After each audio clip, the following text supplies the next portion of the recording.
이제 베드로후서 2장 쉽게 읽기를 시작하겠습니다. 자, 우리는 현재 우리가 살아가고 있는, 나 좀 봐봐. 이때는 역사의 맨 마지막인 종말의 시대를 살아가고 있는 거야. 자, 예수님께서 오신 것이 종말의 시작이야. 그렇죠? 그리고 구원의 완성을 향해서 가는 새 시대야. 그런데 그게 지금 얼마나 시간이 지났죠? 예수님이 오시고 나서? 약 2000년이라는 시간이 지났죠. 자, 우리에게 있어서의 2000년은 되게 긴 시간이야. 요즘 100년을 산다고 칩시다. 그러면 2000명이라고 치면 뭐 옛날에는 뭐 60살이 뭐 빨리빨리 죽고 그랬으니까 뭐 세대로 따지면 되게 많이 지금 시간이 지나간 거예요. 자, 그런데 하나님은 영이시기 때문에 어이구야 뭐 밥도 되는 소리가 나. 자, 하나님은 영이시기 때문에 우리와 차원이 달라. 그러면 개념과 시간적인 모든 게 다 달라지는 거야. 그래서 우리 입장에서는 1000년은 되게 길지만 하나님 앞에서는 1000년이 하루 같다. 자, 우리 다음 페이지 넘겨보면은 한번 읽어보겠습니다. 시작. 사랑하는 자들아, 죽게는 하루가 1000년 같고 1000년이 하루 같다는 이 한 가지를 잊지 말라. 이 베드로 사도께서 아주 정말 심오한 얘기를 해준 거야. 자, 이런 얘기가 없었더라면 사실 영이신 하나님과 우리 굉장히 어려운데, 여러분 시간이 간다는 걸 여러분 어떻게 인식을 하죠? 몸이 안 좋아지는 팩트. 자, 짐승은 짐승은 개념이 없대. 그런데 인간이 시간이 흘러가는 개념을 갖고 있는데, 우리 이 목 있잖아요. 여기에서 아, 에, 이, 오, 우. 자, 시간대로, 자, 발음이 두 개가 동시에 안 나와. 하나씩 나와. 아, 에, 이, 오, 우. 이러면서 시간적인 그거를 지각을 한다는 거, 사람은. 근데 짐승들은 그걸 못 한대요. 자, 그래서 여러분 혹시 미로 찾기 같은 거 해보면은 그대로 갔다가 그대로 오면 되잖아. 이게 인간은 하는데 짐승들은 이거 하기가 굉장히 어렵답니다. 거꾸로 이거를 돌리는 걸 못 한대요. 그러니까 인간만이 이런 시간적인 개념을 갖고 있는데, 하나님의 시간 개념과 우리 시간은 다르다는 거야. 하나님은 하루가 1000년 같고 1000년이 하루 같아. 우리는 하루는 하루야. 그러니까 차원이 다르다는 거야. 그래서 우리 입장에서는 야, 이거 예수님 안 올렸나 보다 이렇게 생각하는데 그게 아니라는 거지. 하나님 시간표가 있고 하나님 계획한 하나님의 때가 있다는 거야. 자, 그러니까 여러분, 주님은 반드시 오신다는 겁니다. 자, 주님 오실 때부터 지금까지 말세라고 하는데, 역사의 마지막 때를 말세라고 해요. 근데 더 심각한 것은 말세 지말, 말세의 아예 끝부분, 끄트머리를 말세 지말이라고 하는데, 제가 느낄 때도 그렇고 아마 여러분들도 요즘 말세야 말세 하는데, 말세보다 더 끝터리, 말세 지말의 시대를 지금 우리가 살아가고 있습니다. 자, 놀라운 것은 문명이 그렇게 발전을 했어도 신앙에 있어서는 2000년 전이나 지금이나 그렇게 달라진 게 없다는 거예요. 이게 참 신기하죠. 자, 우리는 옛날 사람들은 뭐 지동설, 천둥설, 이거 이렇게 그냥 고민을 했는데, 우리는 명확하죠. 지구가 태양 주변을 돌아. 이건 초등학생 애들도 아는 얘기야. 그러니까 우리가 생각하기를 우리가 과거 사람보다 똑똑하다라고 생각하는데 그건 아닙니다. 1700년대 정신 연령이 지금보다 훨씬 높았다는 거야. 지성이. 자, 이런 우리 깜짝깜짝 놀라는데, 고대 시대의 사람들의 신앙과 우리가 천차만별 천지 차일 거다 생각하는데 아니라는 거예요. 자, 그래서 그러는지 비록 2000년 전에 쓰여진 성경이 오늘날 우리한테 그대로 적용할 게 훨씬 많다는 거예요. 그리고 과거 사람들은 그때 당시의 역사를 모르지만 우리는 이미 지났던 과거의 역사와 성경을 같이 보기 때문에 예언이 정확하게 성취되는 걸 우리는 볼 수 있는 거야. 그분들은 모르는 거지. 자, 이런 차원에서 우리가 성경을 본다면 아마 지금 베드로후서, 여러분 베드로후서 무슨 내용인지 잘 모르잖아요. 기억도 안 나. 마태복음, 복음서는 조금 우리가 좀 알 수 있지만 베드로후서는 어쩌면 한 번도 안 읽어본 사람도 있을 거예요. 자, 이 장을 우리가 이제 들어가서 1절로 3절을 우리 한번 돌아가면서 읽어보겠습니다. 그러나 백성 가운데 또한 거짓 선지자들이 일어났었나니 이와 같이 너희 중에도 거짓 선생들이 있으리라. 그들은 멸망하게 할 이단을 가만히 끌어들여 자기들을 사신 주를 부인하고 임박한 멸망을 스스로 취하는 자들이라. 여럿이 그들의 호색하는 것을 따르리니 이로 말미암아 진리의 도가 비방을 받을 것이요 그들이 탐심으로써 지어낸 말을 가지고 너희로 이득을 삼으니 그들의 심판은 옛 적으로부터 지체하지 아니하며 그들의 멸망은 잠들지 아니하느니라. 아멘. 자, 거짓 교사, 거짓 선지자, 이단에 대한 경고를 하고 있는 거예요. 자, 2000년이나 지금이나 진리에서 이탈하는 이런 미혹들은 옛날에도 있었고 지금도 있다는 거야. 자, 베드로 후서가 기록될 때, 자, 베드로 하면은 어떤 사람이죠? 베드로? 베드로가 누구야? 아, 어분 뭐 이런 거 말고. 지금 베드로 후서를 쓰고 있는 베드로를 보면 베드로는 어떤 사람이야? 살아생전에 예수님을 직접 본 사람이고 12 제자 중에 수제자라고 우리가 알고 있는 거야. 그런데 참 놀라운 것은 베드로가 살아있어. 시퍼렇게 살아있는데도 이단들이 있더라는 거야. 이단들이 교회를 흔들어 놓는 거야. 자, 그러니 예수님의 최고의 제자였던 베드로 사도가 있을 때도 이런 이단이 있는데 오늘날 얼마나 심하겠어요. 이게 굉장히 중요한 얘기인 거예요. 자, 오늘날 이단들은 거의 미국하고 한국에서 다 일어납니다. 몰랐죠? 미국하고 한국에서 이단은 거의 다 대부분이 기독교 이단들이 나왔다는 거예요. 자, 어찌 보면 잘 믿다가 변절이 된 것인데 신앙에 있어서 가장 큰 문제가 신앙은 객관적이지 않다는 거예요. 주관적이라는 거예요. 거의 대부분의 이단들은 자기가 하나님을 만났대. 그리고 하나님으로부터 직통 계시를 받았다는 거야. 또 어떤 사람은 자기가 하나님 만나니 너가 메시아다. 그래가지고 그 이후로부터 나는 메시아다. 그래서 한국에 하나님이 3분인가 4분인가 있대요. 자, 이러한 주장은 너무나도 주관적이기 때문에 사실 검증이 불가능해. 그렇잖아. 이 사람이 정말로 예수님 하나님을 만나서 정말로 엄청난 계시를 받았는지 하면 이걸 어떻게 우리가 검증을 하겠어? 어렵죠. 그래서 성경 정경화 작업이 있었던 거예요. 66권 성경. 자, 베드로 복음서 있습니까? 없습니까? 베드로 복음서 있어요? 없어요? 우리가 가지고 있는 정경에는 없죠. 그런데 고고학적으로 베드로 복음서가 발견이 됐어. 이게 들어올까요? 안 들어올까요? 정경으로? 안 들어옵니다. 이미 정경이라는 것은 더하거나 뺄 수가 없다는 거예요. 표준이라는 거예요. 지금 아무리 베드로가 쓴 복음서가 발견해도 이건 못 들어와. 이거 못 들어오게 돼 있어요. 정말로 너무나도 위력하다면 종교회의를 하겠죠. 전 세계에 기독교 종교회의를 해서 이 서신이 과연 베드로 것인지 아닌지 검증을 하고 맞다면 아마 회의를 통해서 될지 안 될지 모르지만 사실상 정경화라는 것은 꽝꽝꽝 선포한 거예요. 아무리 유력한 뭔가가 나와도 이거는 외경이나 뭐 가경으로 들어가지 정경으로는 못 들어가.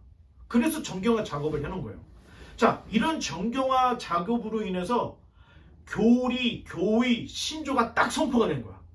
성경을 딱 정리해놓고 그 위에 교리, 교의, 신조가 만들어졌기 때문에 이거는 웬만해서는 흔들리지 않는다는 거예요. 자, 이러한 과정을 이 주관적인 신앙, 여러분 한 사람 한 사람이 가지고 이런 주관적인 신앙을 객관화시킨 과정이다. 이렇게 생각을 하면 됩니다. 자, 이렇게 객관화된 성경, 교리, 교의, 신조는 전통과 정통 신앙을 지켜주는 잣대가 되는 거예요. 잣대가.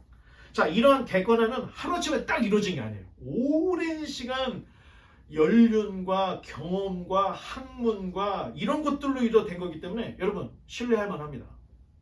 이단에 이게 이단인지 아닌지 여러분 성경, 교리, 교의, 신조를 딱 갖다 대면 이단인지 아닌지 딱 나오는 거예요. 대신 모르면 구분을 못하게 되는 거죠. 갑작스럽게 등장하는 교회들 주변에 보면 이 교회들은 좀 주시를 해야 돼요. 왜냐? 제가 여태까지 공부하고 경험하고 지금 신앙생활 하면서 저도 하루아침에 된 게 아니에요. 그런데 이런 것들을 보면서 보면은 전통과 정통의 신앙은 일반적으로 여러분 고리타분합니다. 여러분 공부하는 거 좋아요, 안 좋아요? 싫잖아. 나도 싫어. 그런데 정통과 전통의 신앙은 반드시 공부를 해야 되는 거야. 자, 성경을 제가 자기 나이만큼 읽으라 그러죠. 어떤 사람이 이래요. 아니 성경 그렇게 많이 읽어서 좋냐? 옷걸이. 성경을 많이 알면 알수록 설교를 들을 때 이해도가 훨씬 높다는 거예요. 자, 교리를 아는 사람이 성경을 보고 성경을 아는 사람이 교리 공부를 하면 이게 효과가 200배가 나타나. 여러분, 이게 당연한 거예요. 그러기 때문에 여러분들에게 계속해서 성경을 자기 나이만큼 읽자. 그만큼 친숙해지자. 이런 의도로 여러분들에게 계속 강조를 하고 있는 겁니다. 자, 근데 이단들이나 아니면 소위 말하는 뭔가 이상한 교회다 싶을 때는 이게 막 갑자기 막 몇백 명씩 모이는 거예요. 그런데 부흥하지 않는 이런 교회 말고 이렇게 평범한 교회들 보면 아주 더디요. 왜? 하나님의 말씀을 가르쳐야 되지, 교리를 가르치고 교회 생활을 위해서 헌법을 가르치고 예배에 대해서 가르치고 이러면은 사람이 끝까지 못 가. 아니 한 6개월 다니다 아유 재미없어. 다른 교회 가. 그러면 막 부흥하는 교회들의 특징이 있어. 성령의 능력이 나타나서 병자가 막 일어난대. 막 성령의 역사에서 막 방언, 예언을 하고 막 성령의 역사가 눈에 보인다는 거야. 자, 이런 교회들은 막 사람들이 많이 막 몰려들어. 자, 여러분, 굉장히 중요해요. 이런 교회들일수록 인간의 종교성을 엄청나게 파고 들어온다는 거예요. 자, 그러지 않고서는 이렇게 갑작스러운 부흥은 있을 수가 없다는 겁니다. 저는 하나님의 능력을 부인하려고 지금 여러분들이 이런 말을 하는 게 아니에요. 성경을 믿으면 자연히 기적과 하나님의 능력을 인정할 수밖에 없어.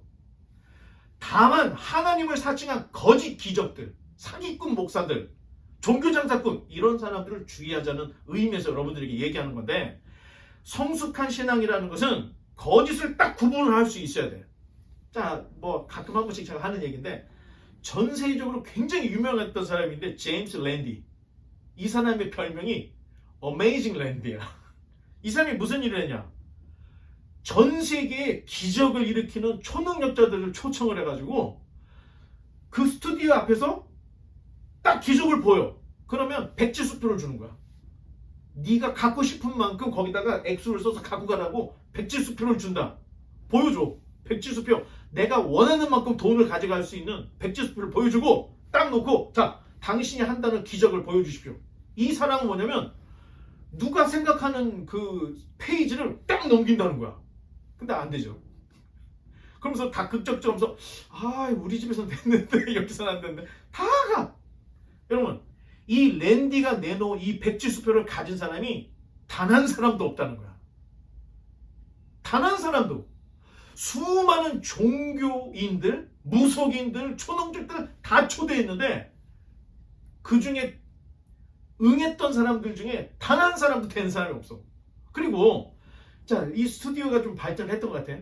그 스튜디오 안에서만 하는 게 아니고 이제 사람들한테 전화를 받아. 전화를 받아가지고 우리 교회 목사님은 처음 온 사람의 이름과 주소를 안다는 거야. 그거 신기하잖아. 그래서 랜디가 그 예배당에 갔어. 예배를 드려. 그리고 와서 딱 얘기하기를 사모님이 무전기를 가지고 있다. 다들 통났어. 이게 얼마나 부끄러운 일입니까? 거의 기적이라고, 백지수표를 준다고 했다니까? 자기가 갖고 싶은 만큼 가지라고 했는데 전 세계 한 사람도 이걸 갖고 간 사람이 없어. 자, 이거 굉장히 지금 충격적인 얘기죠. 여러분, 정말 신기한 게 교회 내에서도 신앙생활에 진짜 신비 체험을 했다는 사람, 이런 사람도 대화가 안 돼. 대화가 안 돼. 그리고 이런 사람들은 성경, 교리, 심지어는 교단보다 자기가 받는 계시, 이 체험을 더 위에도 굉장히 주관적이고 독단적이고, 물론 신비한 경험을 했기 때문에 그럴 수 있겠죠. 그런데 여러분, 참 이게 굉장히 이게 지금 선을 오가고 있는 얘기인데, 정신불면증을 가지고 있는 사람들의 모습과 신비 체험을 했던 사람들이 같이 간다는 거야. 이게 진짜 신비라는 겁니다. 우리 이제 혹시 이 중에 뇌과학자가 나올지 아니면 뭐 정신분석학자가 나올지는 모르겠는데, 여러분 기독교를 한번 연구해봐요. 이게 진짜 미친 사람들하고 성령 충만 받았다는 사람이 다른가 같은가 한번 연구를 해봐요. 분명히 달라. 분명히 달라. 그런데 그 내용과 스타일이 굉장히 비슷하다는 거예요. 자, 이런 것들을 알면 여러분 교회 내에서 신앙생활에서 너무 신비 체험에 집중할 필요가 없다는 겁니다. 시간 낭비라는 거예요. 자, 이제 나중에 제가 2단에 대해서 쫙 한번 강의를 할 텐데 여러분 놀랄 겁니다. 정말로 답답한 것은 오늘날 정통교회라고 하는 교회들도 2단들이 하는 그 방법을 가지고 와서 마케팅적으로 그 프로그램 갖고 와서 교회에서 그냥 해. 자기네 교단에서는 분명히 하지 말라고 했던 이야기인데 리카열인데 뭐 저기 뭐 예배 드리면서 자기가 안수해서 기도하면 사람이 너무도 깔깔깔깔대고 웃는 거야. 그게 성령의 역사하고 능력이라고 그러는 거야. 자, 이런 게 진짜 많아요. 정통교회라고 하는데 이런 교회들이 너무 많은 거야. 자, 정통교회 장로님, 정통교회 권사님인데 매일 예언가 들어가. 아니, 전쟁이 찾아가는 거하고 예언자 찾아가는 게 뭐가 다릅니까? 신명기 얘기겠죠? 예언하는 자, 꿈꾸는 자 돌로 쳐 죽이라는 거예요. 왜? 니네들이 나를 정말로 사랑하는지 안 하는지 내가 시험하려고 그러는 거다고 하나님이 한 얘기야, 이거는. 그러면 구약 때 얘기고 신약은 다르다. 여러분, 고린도 전후서 우리가 한번 다 했었죠? 거기서 나오는 방언, 우리가 생각하는 천국 방언하고 다르다는 거예요. 원어를 살펴보면. 자, 왜 자꾸 이런 얘기를 하냐면 우리가 신앙이 뜨겁다 할 때는 아, 진짜 이상해. 성경도 무시해. 매일 기도만 해. 자, 이런 스타일 안 된다는 겁니다. 참 빗나간 교회일수록 교리교육, 성경 강좌들을 하지 않아. 그건 분명해. 교리와 성경을 강조하면 신앙이 냉랭해진다. 아, 이렇게 얘기를 해. 정신이 없는 거죠.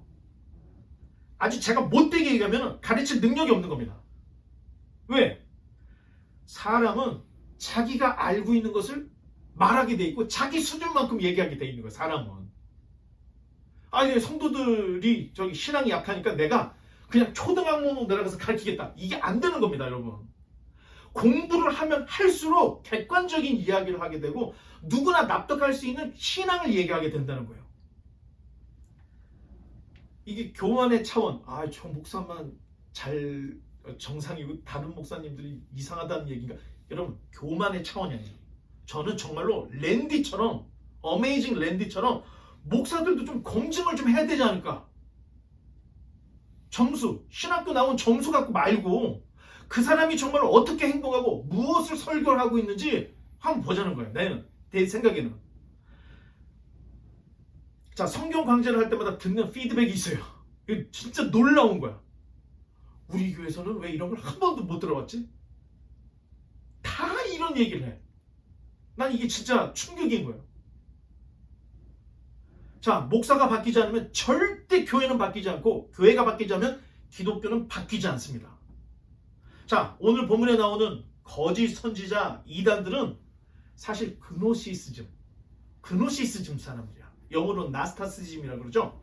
영지주의자들이라고 해요. 자, 이 영지주의자들은 영은 선, 완전히 이분법, 영은 선하고 육은 악해. 그런데 전에 한번 영지주의 얘기하면서 두 파가 있다고 그랬죠. 아주 은둔 사이에 있고 아예 쾌락주의가 있다는데 지금 베드로 후서에 기록되어 있는 이 지금 영지주의는 쾌락주의 영지주의자들을 얘기하는 거야. 자, 이분들이 어떻게 얘기하냐? 영은 선하고 육은 악해.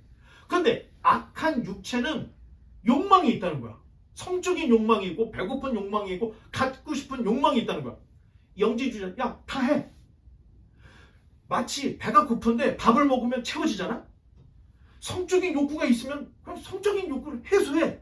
그러면 괜찮아. 완전히 난잡해지는 거야. 그러니까 베드로가 지금 오늘 본문에서 아예 그냥 계속 얘기하는 게 호색하는 자들을 조심하라고 얘기를 하는 이유가 여기 있다는 거예요. 자, 난잡한 성애기를 죄악시하지 않아. 그노시스, 이 쾌락주의 그노시스들은 거기에 성도들이 넘어가 버린 거야. 거의 이단은 도덕과 윤리를 신앙의 이름으로 무시를 해버려. 그러니까 여러분, 그런 이단들 많이 있죠. 이단 사이비 집단이라고 그러죠. 남미의 어떤 뭐 한 곳을 그냥 그 기독교인인 것 같은데 집단이 살아. 교주와 함께. 거기서 난잡하게 살아. 그러면서 행복하다 얘기하는 거야. 결국엔 어떻게 됩니까? 독국 먹고 다 죽어. 도덕과 윤리를 신앙의 이름으로 무시를 해요. 자, 거의 대부분의 이단들은 돈, 섹스, 스캔들에 다 연관이 돼 있어. 교주들이. 이것만 알아도 여러분, 우리가 이게 괜찮은 교회인지 아닌지 금방 압니다. 이게 아주 눈에 보이는 거니까. 자, 4절부터 10절 상반절까지 또 돌아가면서 한번 읽어보겠습니다.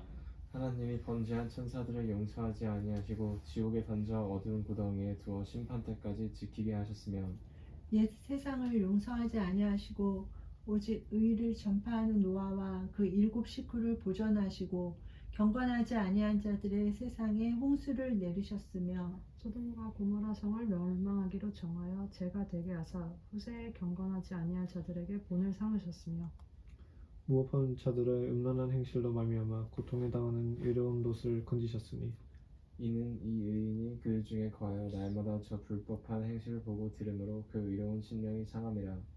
주께서 경건한 자는 시험에서 건지실 줄 아시고 불의한 자는 형벌 아래에 두어 심판날까지 지키시며 특별히 육체를 따라 더러운 정욕 가운데서 행하며 주관하는 일을 멸시하는 자들에게는 형벌할 줄 아시느니라. 아멘. 10절이 다 끝난 게 아니에요. 10절 절반만 읽은 거예요.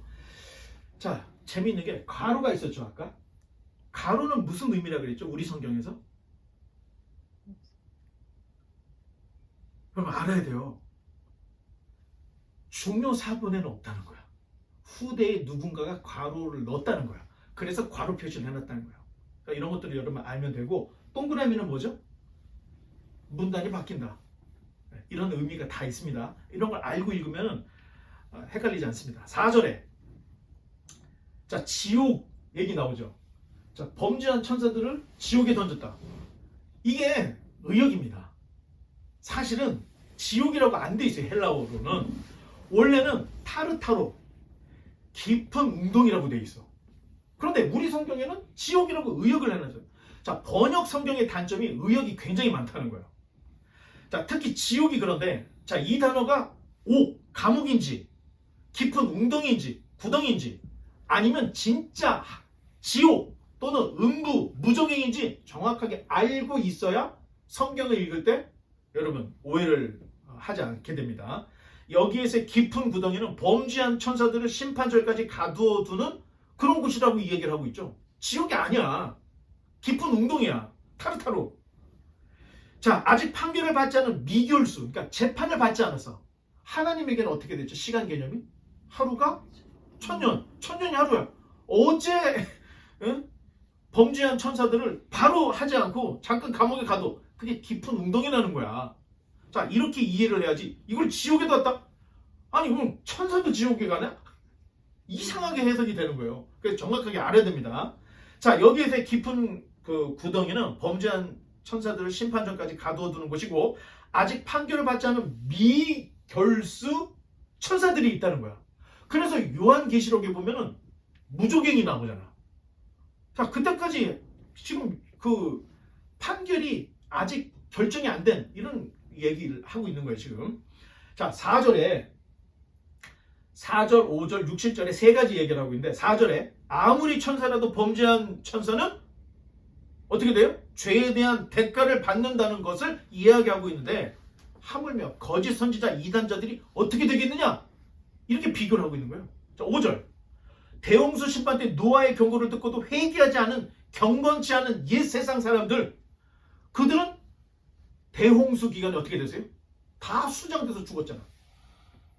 경고하심을 받지 않는 자들 이렇게 되지 않느냐? 예를 들어 또 얘기를 하고 있죠. 6절과 7절. 자, 소돔과 고모라에 살던 무법한 자들, 그들은 모조리 어떻게 됐죠? 죄가 됐습니다. 다 타서 없어져 버렸습니다. 오직 롯과 2 딸만이 살아남았어요. 자, 범죄한 천사들, 옛 세상 사람들, 소돔과 고모라는 하나님께서 과거에 불의한 자들을 심판하셨듯이 베드로 후서가 쓰여질 당시에 불의한 자들도 반드시 심판할 거다. 지금 베드로가 얘기를 하고 있는, 베드로의 과거 이야기를 하면서 그 사람들 심판 받을 거야 하면서 여기서 끝나지 않아요. 후세에 이제 미래 얘기까지 하는 거예요. 미래에 오늘날에도 거짓 선지자 이단들이 판치고 있죠. 여러분, 저기 대충 여러분들이 아는 이단들, 기독교 이단들 누구 있어? 뭐 여호와의 증인. 여호와의 증인, 통일교, 신천지 뭐 다 많잖아. 이 사람들 이런 심판을 받는다고 성경에 기록되어 있어요. 자, 그걸 알아야 된다는 거예요. 자, 이제 계속해서 10절 하반절부터 16절까지 또 한번 읽어보겠습니다. 이들은 당돌하고 자긍하며 떨지 않고 영광 있는 자들을 비방하거니와 더 큰 힘과 능력을 가진 천사들도 주 앞에서 그들을 거슬러 비방하는 고발을 하지 않으니라. 그러나 이 사람들은 본래 잡혀 죽기 위하여 난 이성 없는 짐승 같아서 그 알지 못하는 것을 비방하고 그들의 멸망 가운데서 멸망을 당하며 불의의 값으로 불의를 당하며 낮에 즐기고 노는 것을 기쁘게 여기는 자들이니 점과 흠이라. 너희와 함께 연회할 때에 그들의 속임수로 즐기고 놀며 음심이 가득한 눈을 가지고 범죄하기를 그치지 아니하고 굳세지 못한 영혼들을 유혹하며 탐욕에 연단된 마음을 가진 자들이니 저주의 자식이라. 그들이 바른 길을 떠나 미혹되어 부올의 아들 발람의 길을 따르는도다. 그는 불의의 삭슬 사랑하다가 자기의 불법으로 말미암아 책망을 받되 말하지 못하는 나귀가 사람의 소리로 말하여 이 선지자의 미친 행동을 저지하였느니라. 아멘. 감사합니다. 제가 조금 그 설교할 때 단어들이 좀 과격할 때가 있어요. 근데 베드로는 더 세. 베드로 지금 더 세. 미친 행동을 저지하기 위해서 나귀가 입을 열었던 이야기를 지금 꺼내거든요. 굳이 미친이라는 말을 쓰고 있죠. 그 다음에 이성 없는 짐승 막 이런 얘기들은 베드로가 지금 얼마나 흥분해 있는지 이게 우리가 이제 이걸 느낄 수가 있어야 돼요. 거짓 교사들은 탐욕적이며 음란한 삶을 살았다. 자, 그 얘기를 하고 있어요. 과거로부터 베드로 후서가 쓰여지는 그때까지.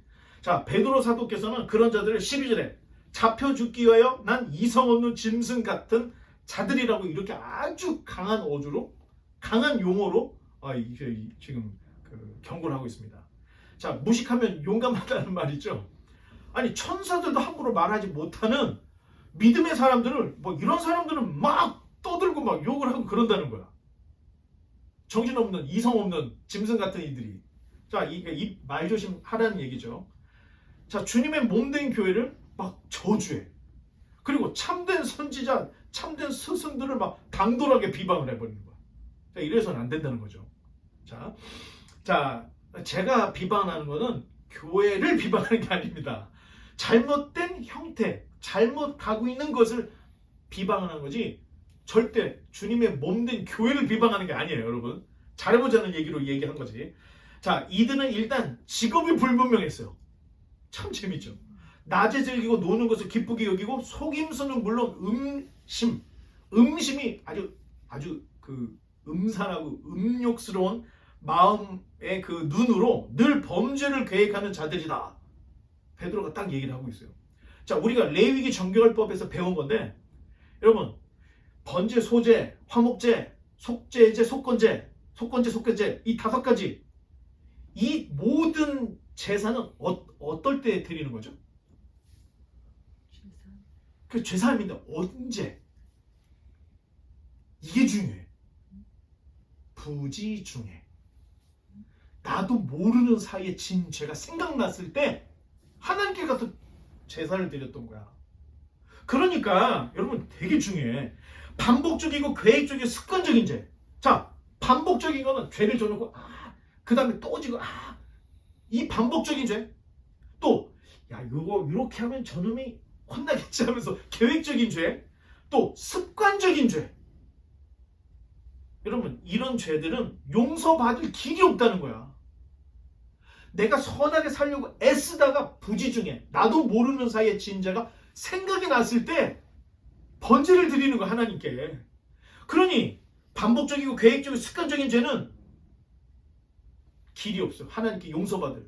지금 베드로가 이야기하고 있는 낮에 즐기고 노는 것을 기뻐하는 자들, 속임수를 즐겨하고 음심이 가득한 눈으로 늘 범죄를 계획하는 자들, 이 사람들은 살아남을 길이 없다는 거예요. 심판의 대상이 된다는 거예요. 자, 거짓 선지자 이전자들은 딱 그런 자들이라는 거예요. 그러니 베드로 사도가 저주의 자식이다 이렇게 얘기해요. 오늘 본문에 아예 내놓은 자식이라는 거예요. 그냥 아주 심하게 얘기하죠. 자, 그들은 마치 구약에 나오는 부올의 아들 발람의 길을 가는 자라고 덧붙이고 있어요. 설명을. 예를 들어서 여러분 발람 선지자 알죠? 이스라엘을 좀 저주하라고 불렀는데 처음에 안 갔어. 막 돈을 막 갖다 주니까 가. 그래서 이스라엘 백성을 저주하셔야 되죠. 근데 이스라엘 백성들을 축복하는 말이 나왔어. 자기도 모르게. 그랬으면 정신을 차려야 되지. 그냥 돈이나 받고 가야 되는데 안 가. 어떻게든 이스라엘 백성들을 이 성적으로 타락을 시키려고 막 계획을 세워줘. 나중에 이제 우리가 성경 이제 그쯤 가서 보면은 이 발람이라는 사람이 어떻게 보면은 되게 양심적인 사람인 것 같은데 뒤에 있는 스토리를 자세히 읽어보면 안 가. 돈을 계속 받고 결국에는 이스라엘 백성들을 성적으로 타락을 시키려고 계획을 세웠던 사람이 발람 선지자였다는 거야. 자, 돈을 위해서 불려왔고 돈을 위해서 계략을 세웠고 아예 그냥 타락한 선지자의 대명사가 발람 선지자였던 거야. 자, 얼마나 정신이 없이 타락을 했는지 눈이 모른 거야, 돈에. 그러니까 어떻게 돼? 자기가 타고 있는 나귀가 입을 열어서 야 이 녀석아 정신 차려. 너 잡으려고 지금 천사장이 지금 칼을 들고 있잖아. 막 이런 얘기를 하는 거야. 나귀가 안 가. 막 때려. 이 녀석이 한 번도 안 하던 짓을 하냐. 막 그랬더니 나귀가 한다 맞다가 정신 차리라고. 지금 네 앞에 천사장이 칼을 빼들고 있는 게 안 보이냐고 그 얘기를 해. 여러분 이게 지금 사람이 너무 탐심에 빠져있고 타락을 하면 이게 그냥 완전히 막 돌진을 해가지고 돌아올 수가 없게 되는 이런 모습들. 여러분 이단에 한번 발을 담그잖아요? 못 돌아옵니다 여러분. 진짜 못 돌아와요. 자, 이런 잘 알아야 돼요. 그러니 절대로 이단의 가르침을 따르지 말라는 경고를 지금 발람 선지자 막 하면서 지금 베드로가 계속 얘기를 하고 있다. 이제 마지막 17절로 22절을 또 한번 읽어주시기 바랍니다. 이 사람들은 물 없는 샘이요 광풍에 밀려가는 안개니 그들을 위하여 캄캄한 어둠이 예비되어 있나니 그들이 허탄한 자랑의 말을 토하며 그릇되게 행하는 사람들에게서 겨우 피한 자들을 음란으로써 육체의 저녁 중에 유혹하는도다. 그들에게 자유를 준다 하여도 자신들은 멸망의 종들이니 누구든지 진 자는 이긴 자의 종이 됨이라. 만일 그들이 우리 주 대신 구주 예수 그리스도를 알므로 세상의 더러움을 피한 후에 다시 그 중에 얽매이고 지면 그 나중 형편이 처음보다 더 심하리니 위에 돌을 안 후에 받은 거룩한 명령을 저버리는 것보다 알지 못하는 것이 도리어 그들에게 나으니라. 잠든 속담에 이르기를 개가 그 토하였던 것에 돌아가고 돼지가 씻었다가 더러운 구덩이에 도로 누웠다 하는 말이 그들에게 응하였도다. 아멘. 감사합니다. 아마 신약 성경 중에 마태, 마가, 누가, 요한 이 복음서를 좀 많이 읽어본 사람은 지금 베드로가 하는 말의 뉘앙스가 예수님의 가르침을 그대로 지금 따라가고 있구나 하는 걸 느낄 수가 있을 거예요. 지금 되게 재밌죠. 자, 예수님도 마태복음 23장 13절로 15절에 이런 경고를 하셨는데 한번 넘겨보세요. 제가 한번 읽어보겠습니다. 화 있을진저 외식하는 서기관들과 바리새인들이여 너희는 천국 문을 사람들 앞에서 닫고 너희도 들어가지 않고 들어가려 하는 자도 들어가지 못하게 하는도다. 14절은 없습니다. 15절 화 있을진저 외식하는 서기관들과 바리새인들이여 너희는 교인 한 사람을 얻기 위하여 바다와 육지를 두루 다니다가 생기면 너희보다 배나 더 지옥 자식이 되게 하는도다. 여러분 이건 제가 하는 얘기가 아닙니다. 예수님이 서기관 바리새인들을 향해서 화 있을진저 하면서 막 그냥 성을 내셨던 의분을 내셨던 말인데 여러분 전도하는 거 어렵죠. 근데 전도하려는 것보다 교회를 바로 세우는 게 더 시급한 일이라는 거예요. 데려오면 뭐해? 서기관 바리새인처럼 천국문을 닫고 자기도 안 들어가고 그 전도한 사람도 못 들어가게 하는데 자 그렇게 전도하자고 선교하자고 해가지고 한 사람 데려오면 뭐합니까? 자기보다 배나 지옥 자식을 만들어버리니 예수님이 이런 얘기를 하셨다니까요.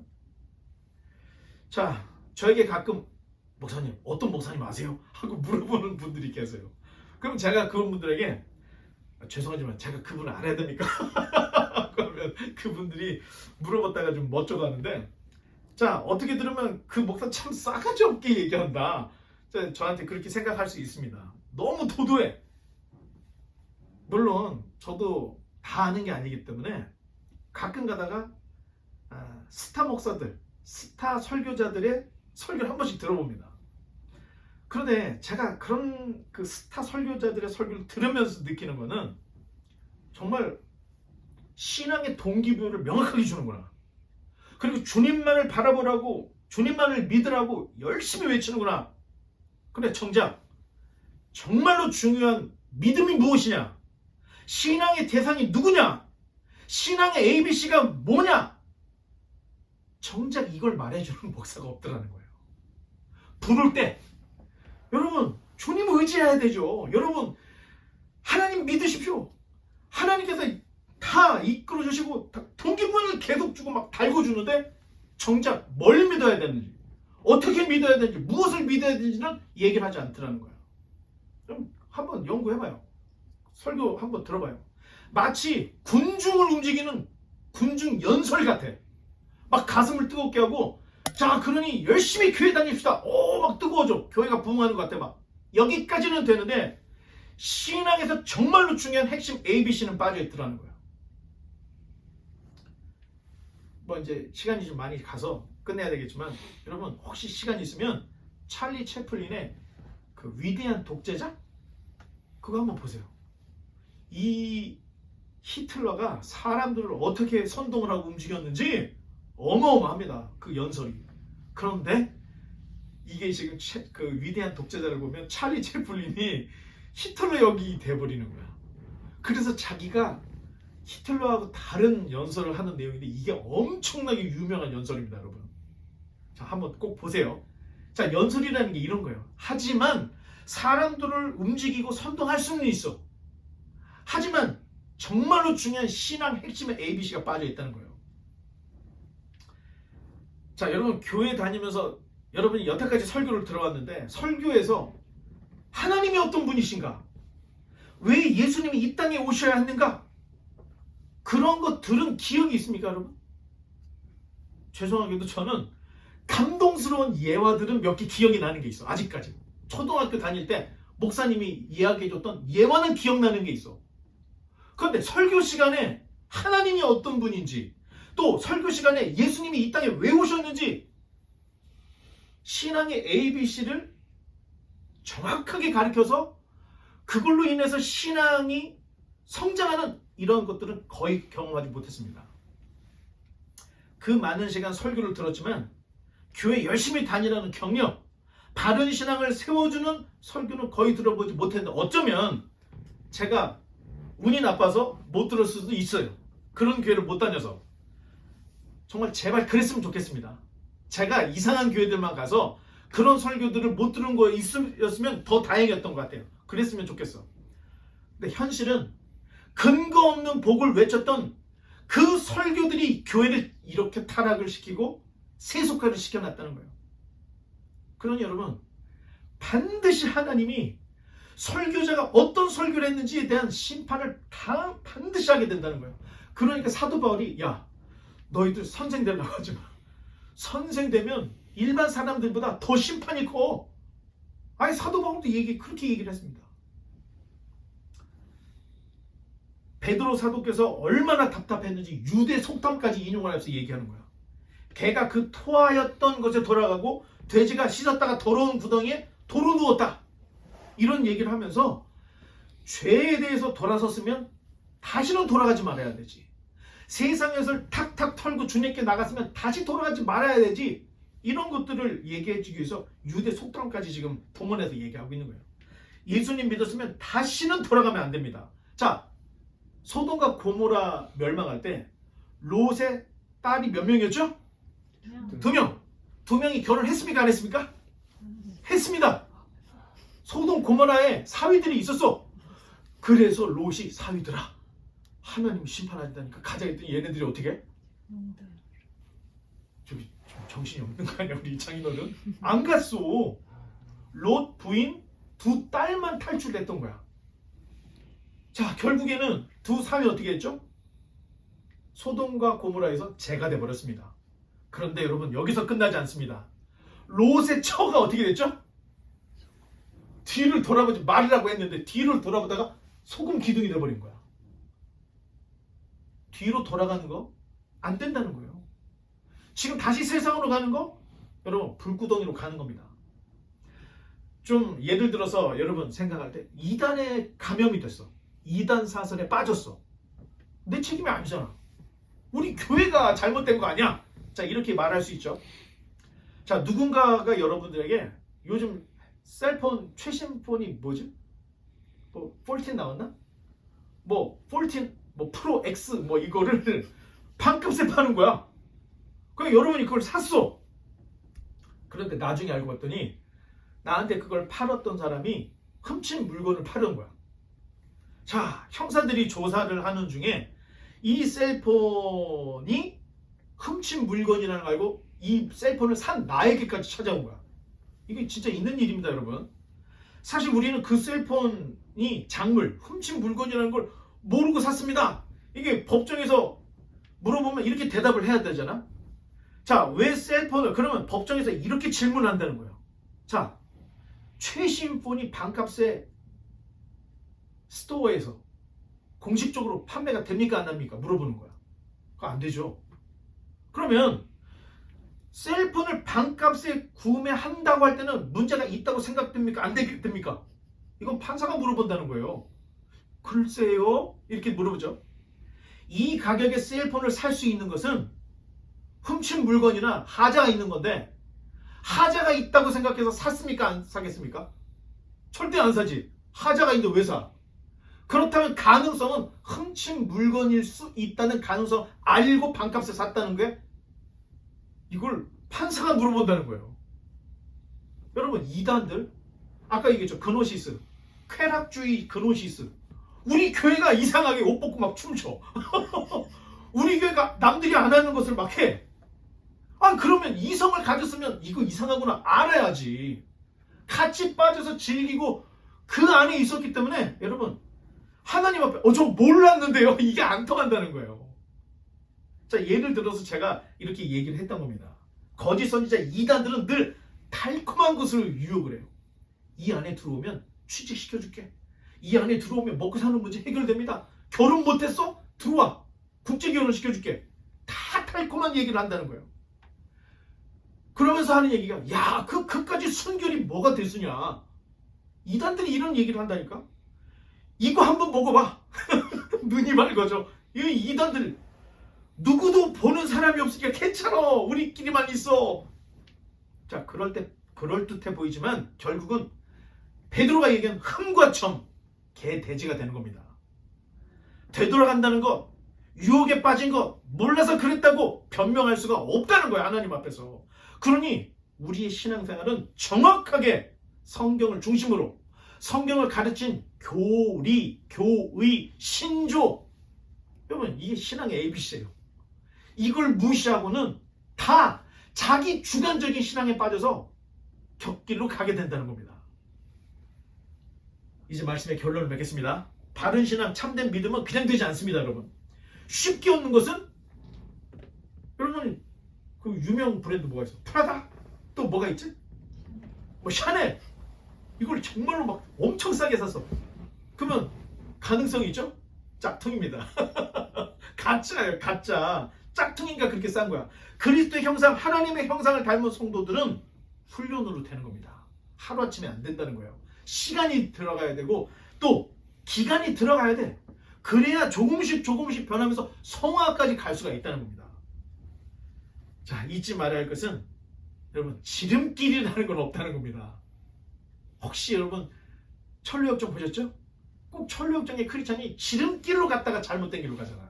신앙에는 지름길이 없습니다. 우리 모두가 다 같이 신앙의 정도로만 바른 신앙 참된 믿음을 위해서 말씀, 신학, 교리, 교의, 신조 신앙의 ABC를 철저히 배워서 명확하고 선명한 신앙으로 함께 성장하고 나아가시기를 주님의 이름으로 간절히 축원합니다. 기도하겠습니다.